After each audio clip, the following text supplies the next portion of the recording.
జీవితంలో చాలా జరుగుతుంటాయి. వాటి మీద మనకి ఎలాంటి కంట్రోల్ ఉండదు. మన చేతిలో ఉండేది ఒకటే, అవర్ రియాక్షన్స్ టు లైఫ్. ఏం జరిగితే ఎలా రియాక్ట్ అవుతున్నాం అనేది చాలా ఇంపార్టెంట్. ఎంత కష్టం వచ్చినా, ఏ ప్రాబ్లం వచ్చినా మన రియాక్షన్ ఎప్పుడూ కామ్గా ఉండాలి. అరిచి గోల్ చేసేయటం, తల గోడకేసి కొట్టుకోవడం లాంటివి చేయకూడదు. అటు వల్ల అస్సలు ఉపయోగపడదు. మీ ఇంటెన్స్ ఎమోషన్స్ వల్ల ర్యాష్ డెసిషన్స్ తీసుకుంటారు. ప్రాబ్లం ఎప్పుడూ ప్రాబ్లం కాదు. Your reaction to the problem is the problem. మనం మనుషులకి ఎలా రియాక్ట్ అవుతున్నాం, ఇన్సిడెంట్స్కి ఎలా రియాక్ట్ అవుతున్నాం, లేదా ఎవరైనా ఒక క్వశ్చన్ చేస్తే దానికి ఎలా ఆన్సర్ ఇస్తున్నాం అనేది చాలా ఇంపార్టెంట్. బ్యాలెన్స్డ్గా ఆలోచించడం, ఆచి తూచి మాట్లాడటం చాలా అవసరం. ఏం మాట్లాడినా మన ఎమోషన్స్ కంట్రోల్ పెట్టుకునే మాట్లాడాలి. మీరు విపరీతంగా కోపంలో ఉంటే అస్సలు ఆన్సర్ చేయద్దు. కాముగా అక్కడి నుండి వెళ్ళిపోండి. చాలాసార్లు ఏమీ చేయకపోవటం, ఏమీ ఎక్స్ప్రెస్ చేయకపోవటం చాలా మంచిది. అవతల మనిషి కోపంలో ఉన్నప్పుడు నవ్వుతూ రియాక్ట్ అవ్వండి. ఆడికి ఏం చేయాలో తెలియదు. ఈడియట్ సినిమా షూటింగ్ జరుగుతున్నప్పుడు ఒక సీన్లో రక్షిత సరిగ్గా చేయడం లేదు. అది ఏడ్చే సీను, కానీ ఆమె విపరీతంగా పగలబడిన అవుతుంది. నాకు కోపం వచ్చింది.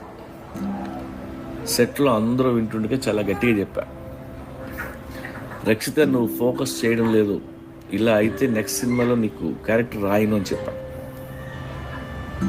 తను వెంటనే రాయకపోతే చంపేస్తాను, నీ నెక్స్ట్ 10 సినిమాలు నేనే చేస్తాను, ఇప్పుడు నీకేం కావాలో సరిగ్గా చెప్పి చావు అని.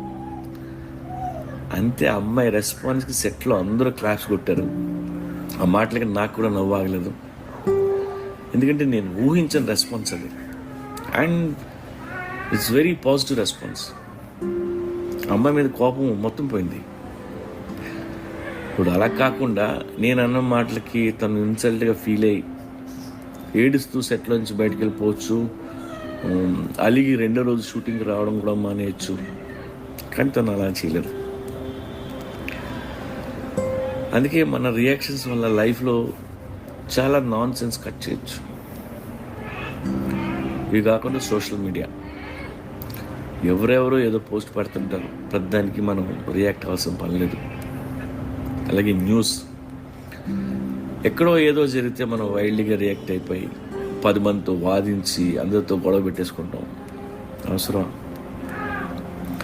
సో మనకి పనికి వచ్చే వాటికి మనం రియాక్ట్ అవుదాం. నవ్వుతూ మీరు చెప్పే సమాధానం,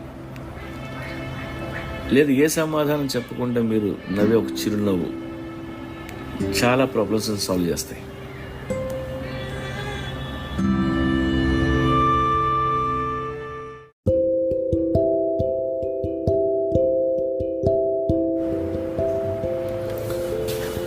మట్టిలో ఉండే హ్యూమస్ గురించి చెప్పాలి. హ్యూమస్ అనేది నల్లగా బ్రౌన్ కలర్లో ఉండే ఆర్గానిక్ మెటీరియల్. ఇది సాయిల్లో ఫామ్ అవుతుంది. మొక్కల నుండి ఆకులు రాలుతాయి. అవన్నీ ఒక చోట చేరి కొరడం మొదలు పెడతాయి. దీన్ని లీఫ్ లిటర్ అంటారు. యానిమల్స్ చనిపోవచ్చు, లేదా చిన్న చిన్న పురుగులు చనిపోతాయి. అవన్నీ వీటితో కలిసి డికంపోజ్ అయ్యి సాయిల్లో ఈ హ్యూమస్ తయారవుతుంది. ఇందులో ఉండే కెమికల్ సాయిల్కి మంచి న్యూట్రియంట్స్ అవుతాయి. చిన్న చిన్న ఆర్గానిజమ్స్ లేదా మొక్కలు ఈ హ్యూమస్ మీద డిపెండ్ అయిపోతాయి. ఎర్త్వామ్స్ అయితే ఈ హ్యూమస్ని, మినరల్స్ని కలిపి వాడుకుంటాయి. సాయిల్లో ఎంత హ్యూమస్ తయారైతే ఆ సాయిల్ అంత బలంగా హెల్దీగా తయారవుతుంది. మొక్కలకి బాగా అవసరమైంది నైట్రోజన్.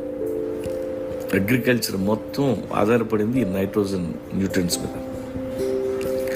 అవి హ్యూమస్లో పుష్కలంగా ఉంటాయి. అందుకే సాయిల్ ఫెర్టైల్ అవుతుంది. ఈ హ్యూమస్ మొక్కలకి, ఫుడ్ క్రాప్స్కి వేరే జబ్బులు రాకుండా కూడా చూసుకుంటుంది.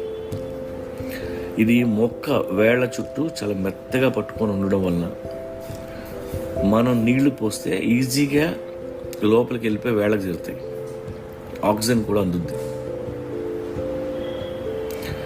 హ్యూమస్ న్యాచురల్గా తయారవుద్ది, లేదా మనం కంపోస్టింగ్ అనే ప్రాసెస్ ద్వారా కూడా తయారు చేసుకోవచ్చు. వేస్ట్ ఫుడ్, వెజిటబుల్స్, మిగిలిన చెత్త అన్నీ ఒకే చోట కుళ్ళబెట్టడం వల్ల ఇది తయారవుతుంది. రైతులకు బాగా తెలుసు, పల్లెటూళ్ళలో దీన్ని పెంటకుప్ప అంటారు. ఈ పెంటకుప్పలో మొక్కలకి, పంట పొలాలకి కావాల్సిన nitrogen, phosphorus, sulphur, calcium, magnesium, potassium ఇవన్నీ తయారవుతాయి. ఇది ఎందుకు చెప్తున్నానంటే మిమ్మల్ని హ్యూమస్ తయారు చేయమని కాదు, భూమిలో తయారైన హ్యూమస్ని పాడు చేయొద్దని. ఎందుకంటే ముఖ్యంగా ఈ డిసెంబర్లో చలికాలం వస్తే దేశం మొత్తం అందరం చక్కగా చలిమంటలు వేసుకొని కూర్చుంటాం. ఆ మంట పెట్టడం వలన ఆ చుట్టుపక్కల ఉన్న మట్టిలో ఉన్న హ్యూమస్ నాశనం అయిపోతుంది. మీ చేయి మంటలో పెడితే మీ శరీరం ఎలా కాలిపోద్దో హ్యూమస్ కూడా అలాగే కాలిపోద్ది. భూమికి కూడా అది ఒక స్కిన్ లాంటిది. కాబట్టి ఎక్కడ పడితే ఎక్కడ చలిమంటలు పెట్టకండి. దానికంటూ ఒక ప్లేస్ పెట్టుకోండి, లేదా ఒక ఐరన్ షీట్ పెట్టుకొని దాని మీద మంటేసుకోండి. అలా చేస్తే మీ ఇంటి ముందు లేదా బ్యాక్ యార్డ్లో ఉన్న సాయిల్ని కాపాడేవాడిని అవుతారు. లేదా ఆన్లైన్లో మీకు ఫైర్ ప్రూఫ్ షీట్స్ అమ్ముతారు, వాటి మీద కూడా మీరు మంట పెట్టుకోవచ్చు.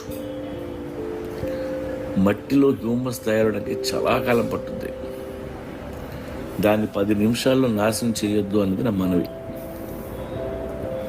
హ్యూమస్ అనేది లాటిన్ వర్డ్, ఎర్త్ అని అర్థం.